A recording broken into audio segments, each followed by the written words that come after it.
Mis dedos rozaron el forro de terciopelo de la caja y sentí una náusea repentina, ácida y caliente, subiendo por mi garganta. No era por lo que había dentro, sino por lo que no había. Estaba en el despacho de mi marido, Esteban. Él estaba en la ducha, podía oír el zumbido lejano del agua golpeando los azulejos, ajeno a que su vida estaba a punto de derrumbarse. Sostuve el recibo contra la luz de la lámpara de escritorio. La fecha era de ayer. El monto, 12.000 euros. El artículo, gargantilla de diamantes y zafiros, colección Eternidad. Mis manos temblaban tanto que el papel crujía como hojas secas en otoño. Ayer fue mi cumpleaños. Ayer, Esteban me regaló una bufanda de seda y me dijo, con esa sonrisa que solía derretirme y que ahora me parecía una máscara de cera: «Lo siento, mi amor, este año los negocios han estado flojos, no pude comprarte lo que mereces». 12.000 euros, una gargantilla de zafiros. Yo no tengo zafiros. Y entonces su teléfono, que había dejado olvidado sobre el escritorio, vibró. Una sola vez. La pantalla se iluminó en la penumbra. Un mensaje de un número no guardado. «Me encanta cómo se siente fría contra mi piel. Gracias, Daddy. ¿Vienes esta noche?» El sonido de la ducha se detuvo. El silencio que siguió fue más ensordecedor que un grito. Todo comenzó 6 meses antes de esa noche fatídica. O tal vez comenzó mucho antes y yo estaba demasiado ciega, demasiado cómoda en mi jaula de oro para notarlo. Mi nombre es Valeria, tengo 42 años y hasta hace poco creía que mi vida era el guión de una película romántica con final feliz. Esteban y yo llevábamos casados 18 años. Éramos ese tipo de pareja que los amigos envidian. Él, un arquitecto renombrado, carismático, siempre oliendo a colonia cara y éxito. Yo, diseñadora de interiores, la mujer que mantenía el equilibrio perfecto entre el hogar y la carrera. Vivíamos en una casa preciosa en las afueras, con un jardín de rosas que yo misma cuidaba. Teníamos estabilidad, respeto y, creía yo, una pasión que había madurado con el tiempo. Pero el diablo está en los detalles, ¿verdad? Y los detalles empezaron a cambiar. Fue un martes de noviembre. Recuerdo el clima porque llovía a cántaros y el cielo tenía ese color gris plomizo que te hace querer quedarte en la cama. Esteban llegó tarde, como solía ocurrir últimamente. «Mucho trabajo en la firma, Valeria», me dijo mientras se quitaba la gabardina empapada. «El proyecto del nuevo centro comercial me tiene loco». Se acercó para besarme. Fue un beso rápido, en la mejilla, casi burocrático. Pero cuando se apartó, lo sentí. Un aroma. Era sutil, casi imperceptible bajo el olor a lluvia y su propia colonia amaderada. Pero estaba ahí. Vainilla y sándalo. Un perfume dulce, pesado, juvenil. Yo uso perfumes cítricos. Siempre. Odio la vainilla. Me da dolor de cabeza. «Hueles diferente», dije, tratando de que mi voz sonara casual mientras servía el vino. El líquido rojo chocó contra el cristal de la copa, un sonido agudo en la cocina silenciosa. Esteban se tensó. Fue un microgesto, una rigidez en los hombros que duró menos de un segundo, pero yo lo vi. «Ah, ¿sí?», respondió, dándome la espalda para lavarse las manos. «Debe ser el ambientador del coche de uno de los clientes. Tuve que llevar a la señora Inés a ver los terrenos. Ya sabes cómo son esas señoras mayores con sus perfumes». Sonrió. Esa sonrisa perfecta, ensayada. Le creí, o mejor dicho, elegí creerle, porque la alternativa era abrir una puerta que me aterraba cruzar. Pero la duda es como una semilla venenosa. Una vez plantada, no necesita mucha agua para crecer. 2 semanas después, estábamos en una cena con amigos. Jimena, mi mejor amiga, estaba contando una anécdota graciosísima sobre su jefe. Todos reían, Esteban reía, pero sus ojos no estaban en la mesa. Sus ojos bajaban constantemente hacia su regazo, donde tenía las manos ocultas bajo el mantel. Lo observé. Mientras Jimena gesticulaba, vi el sutil movimiento de sus pulgares. Estaba escribiendo. «¿Todo bien, cariño?», le susurré, tocando su brazo. Su piel estaba fría. Dio un respingo, como si lo hubiera quemado. Sí, solo verificando unos correos urgentes. El ingeniero tiene un problema con los planos estructurales. ¿A las 10 de la noche de un sábado?, pregunté, arqueando una ceja. La construcción no duerme, Valeria, dijo con un tono de irritación que no era propio de él. Guardó el teléfono en el bolsillo interior de su chaqueta y tomó un trago largo de su whisky. Sus nudillos estaban blancos al sujetar el vaso. Esa noche, cuando llegamos a casa y él se durmió, hice algo que nunca había hecho en casi 2 décadas de matrimonio. Me levanté sigilosamente, con el corazón golpeándome las costillas como un pájaro atrapado, y fui a buscar su teléfono. Estaba en la mesita de noche. Lo tomé, mis manos sudaban. Intenté desbloquearlo con su código habitual, 1982, su año de nacimiento. Código incorrecto. Probé nuestro aniversario, 0509. Código incorrecto. Probé el cumpleaños de su madre. Código incorrecto. Teléfono bloqueado por 1 minuto. Me quedé allí, en la oscuridad, con el teléfono inerte en la mano, sintiendo cómo el frío del suelo subía por mis pies descalzos hasta congelarme el alma. Él había cambiado la clave. ¿Por qué cambiaría la clave un hombre que no tiene nada que ocultar? Miré a mi marido durmiendo. Su respiración era tranquila, rítmica. Parecía un ángel. Pero en ese momento me di cuenta de que estaba durmiendo con un extraño. Los días siguientes fueron una tortura psicológica. Me convertí en una espía en mi propia casa. Analizaba cada palabra, cada silencio, cada llegada tarde. La fase de negación había terminado. Ahora estaba en la fase de recolección de pruebas. Empecé a notar patrones. Los martes y los jueves sus reuniones se alargaban. Siempre volvía a casa recién duchado, con el cabello ligeramente húmedo, aunque decía que venía de la oficina. ¿Quién se ducha en la oficina a las 9 de la noche antes de volver a casa? Y luego estaba el dinero. Yo manejaba las cuentas del lugar, pero él tenía sus cuentas de inversión separadas. Para diversificar, decía siempre. Pero un día llegó un extracto bancario por correo que él olvidó interceptar. Lo abrí con un abrecartas de plata, sintiendo que estaba cometiendo un crimen. Mis ojos escanearon los números. Retiros en efectivo, grandes sumas, 500 euros aquí, 800 euros allá. Restaurantes de lujo en la zona norte de la ciudad, una zona que no frecuentábamos. La trattoria de Marco, jueves, 21 horas. Ese jueves, él me había dicho que estaba cenando sándwiches en la oficina revisando planos. Sentí un mareo. Tuve que sentarme en el sofá de cuero del salón, apretando el papel hasta arrugarlo. El cuero crujió bajo mi peso. El silencio de la casa, antes mi refugio, ahora se sentía opresivo, cargado de mentiras. Decidí que no podía seguir así. Necesitaba verla. Necesitaba saber quién era ella, o si había una ella. Quizás era juego, quizá eran deudas. Mi mente inventaba excusas desesperadas. El siguiente martes, cuando Esteban dijo, «Cariño, hoy tengo cena con los inversores japoneses, no me esperes despierta», supe que era el momento. «Claro, amor, que te vaya bien», dije, dándole un beso en la mejilla. Me supo amargo. En cuanto su coche salió del garaje, corrí a mi vestidor. Me quité mi ropa elegante y me puse unos pantalones negros, un suéter oscuro y una gorra de béisbol. Me sentía ridícula, como un personaje de una novela barata, pero la adrenalina me mantenía enfocada. Tomé el coche de Jimena que ella me había prestado con la excusa de que el mío estaba en el taller, una mentira que tuve que fabricar para que él no reconociera mi vehículo. Lo esperé a 2 calles de la oficina. A las 19:30 su BMW salió del estacionamiento. No giró hacia el centro, donde estaban los restaurantes de negocios. Giró hacia el norte, hacia la zona residencial de lujo, los nuevos condominios altos del bosque. Lo seguí, manteniendo 2 coches de distancia.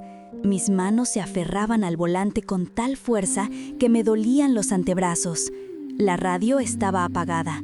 Solo escuchaba mi propia respiración agitada y el rugido del motor. Él entró en el complejo de apartamentos. Yo no podía entrar, había seguridad.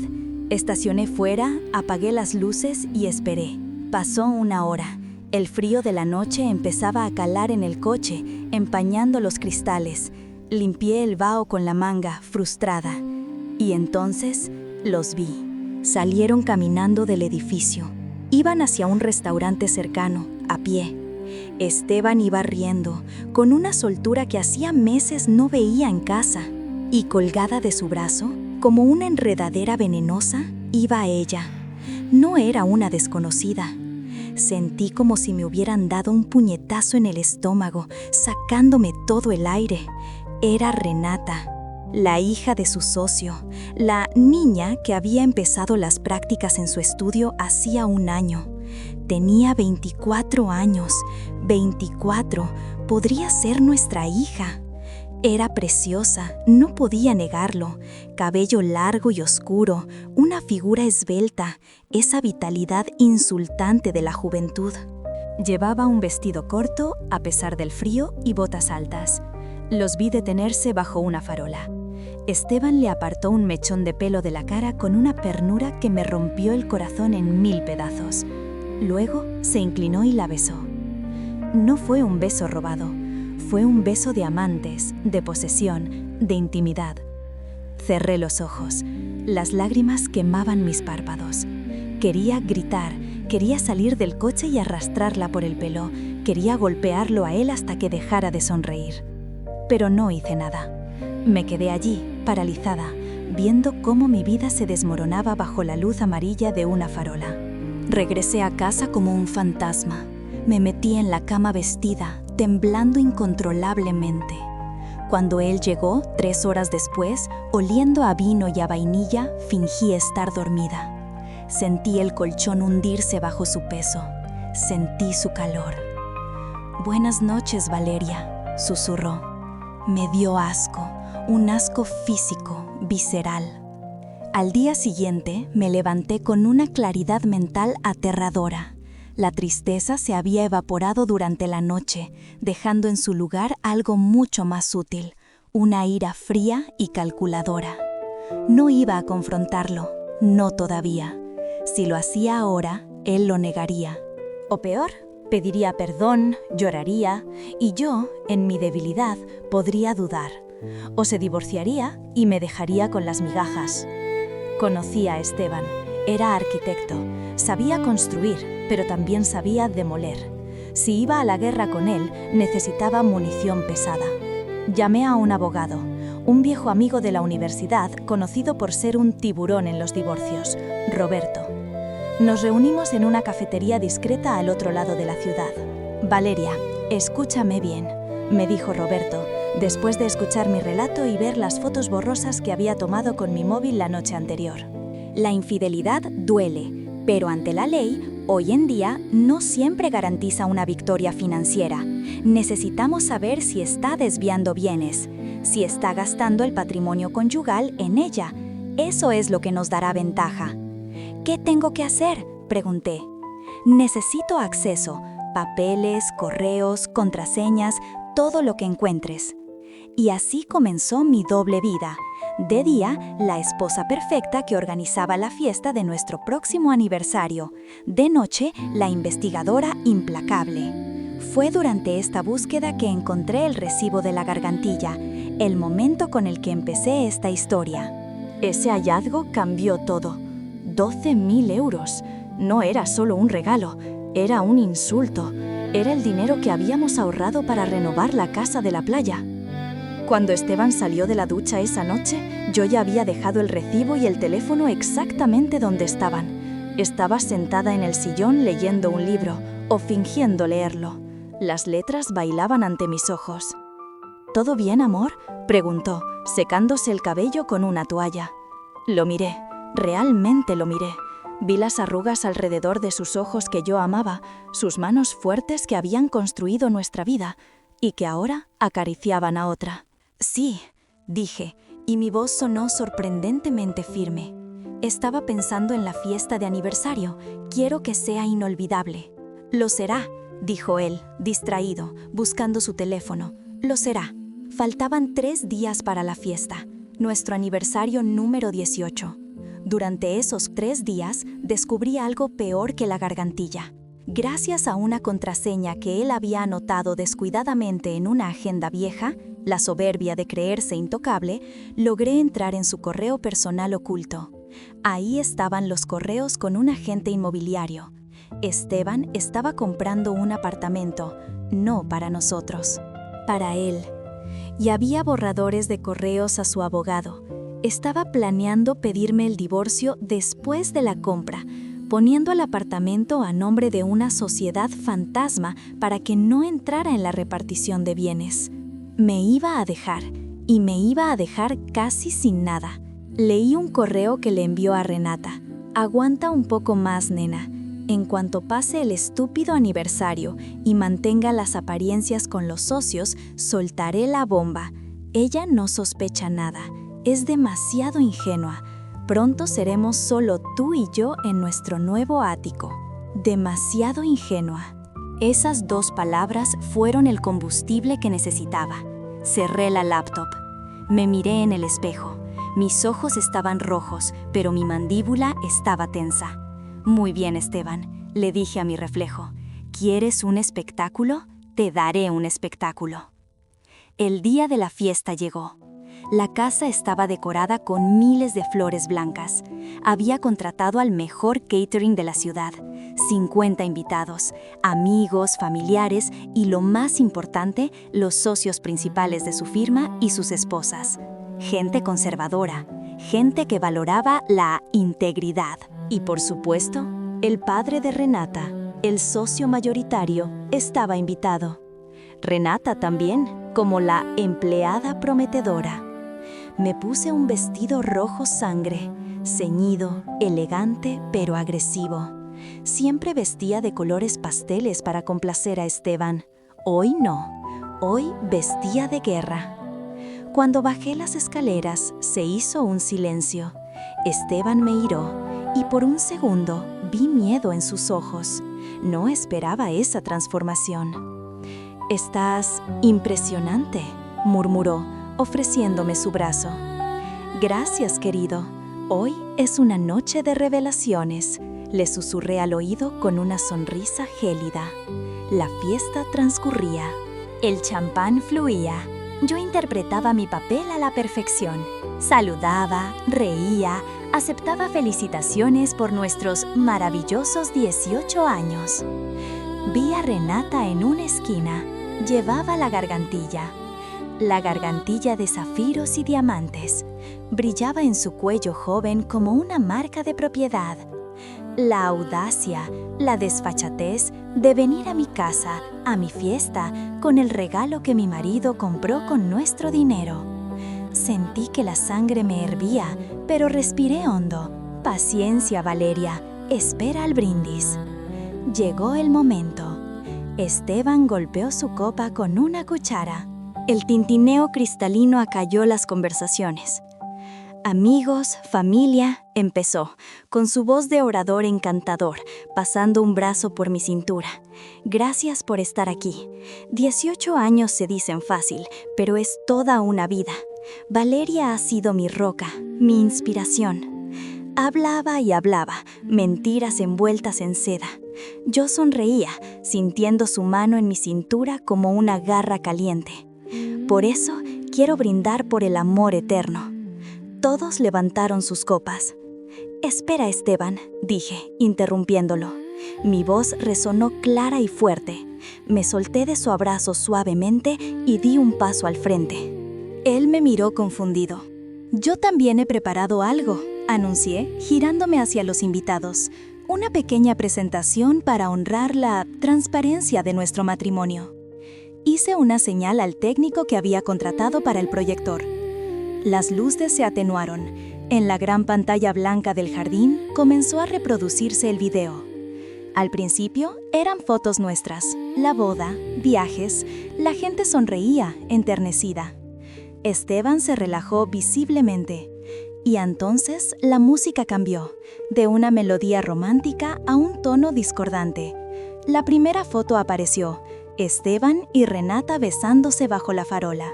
Un grito ahogado recorrió la multitud. Alguien dejó caer una copa que se rompió con estrépito. Esteban se puso pálido como un muerto. «¡Apaguen eso!», gritó, lanzándose hacia el proyector. Pero yo había previsto eso. El técnico bloqueó el sistema. Siguieron más fotos. Ellos entrando en un hotel, ellos cenando. Y luego, los documentos, proyectados en tamaño gigante. El recibo de la gargantilla de 12.000 euros.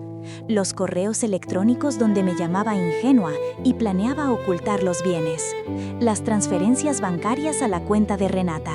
El jardín estaba sumido en un silencio sepulcral, solo roto por el zumbido del proyector.